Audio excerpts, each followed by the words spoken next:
Hello everyone, welcome to Amirdham.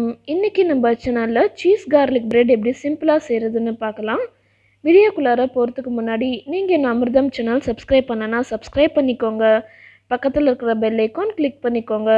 அப்படியே மூணு ஆப்ஷன்ல ஆல் கொடுத்துருங்க. அப்பதான் நான் போடுற வீடியோஸ் உங்களுக்கு நோட்டிஃபிகேஷனுக்கு வரும். இப்போ ஒரு டவால 1/2 ஸ்பூன் அளவுக்கு பட்டர் சேர்த்துக்கிறேன். பட்டர் நல்லா மெல்ட் ஆனதும் ஒரு கைப்பிடி அளவுக்கு கட் பண்ண பூண்டு சேர்த்துக்கலாம்.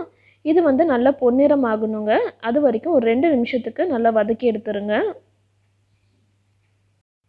பூண்டு நல்லா பொன்னிறம் ஆனதும் இதை ஒரு பிளேட்க்கு மாத்திரலாம். அடுத்து இதே டவால பிரெட் ஸ்லைசஸ் டோஸ்ட் பண்ணி எடுத்துடலாம்.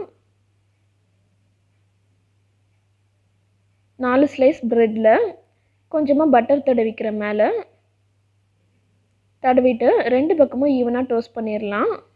2 பக்கமும் பட்டர் தடவிட்டு டோஸ்ட் பண்ணி எடுத்துக்கோங்க.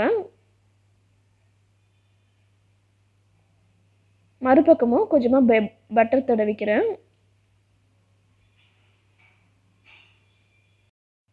பிரெட் நல்லா டோஸ்ட் ஆனதும் இதை வந்து ஒரு பிளேட்க்கு மாற்றிடலாம்.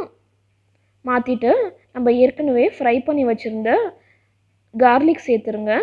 இது கூட நீங்கள் கார்ன் கூட சேர்க்கலாம், அதுவும் நல்லாயிருக்கும். இப்போ இந்த கார்லிக் மேலே ஒரே ஒரு ஸ்லைஸ் சீஸ் வச்சிடுறேன். சீஸ் வச்சுட்டு இதுக்கு மேலே ஒரு பிரெட்டு துண்டு வச்சுருங்க. வச்சுட்டு இதை டவாவில் மாற்றிட்டு 2 பக்கமும் பெரட்டி எடுத்துருங்க.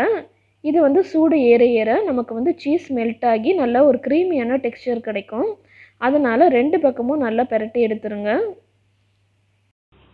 இதை நடுவில் ஒரு பீஸா கட்டர் வச்சு நான் பார்ட்டிஷன் பண்ணிடுறேன்.